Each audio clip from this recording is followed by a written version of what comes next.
he does, obviously, he says things that are polarizing, at times controversial. What is, in your mind, what is the host's responsibility when interviewing Aaron Rodgers? Should he be given just an open platform to talk? Should he be challenged more?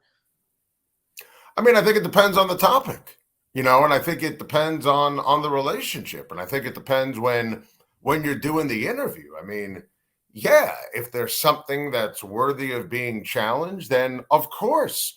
And Brandon, the answer is yes. And to go back to to the point on Rodgers and why I love interviewing him, there's really no such thing as a tough Aaron Rodgers question. I mean, I remember I interviewed him after Andrew Luck retired.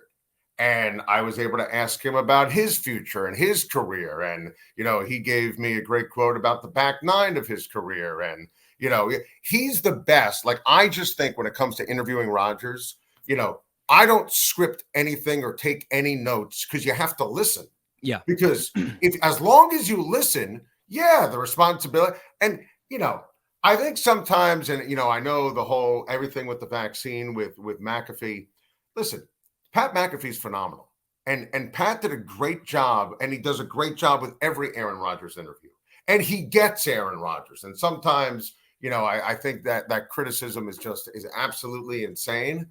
I think that you can always follow. You should follow. Sometimes it's worth following. Sometimes it's not worth following. Look, Pat's show's different because, it can go an hour and a half.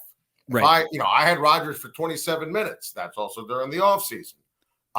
If it's during the season, and I have him for 20 minutes like I usually do, maybe that changes the approach. But no, you can follow on anything with Rodgers. I mean, I did in 2020. We talked about it.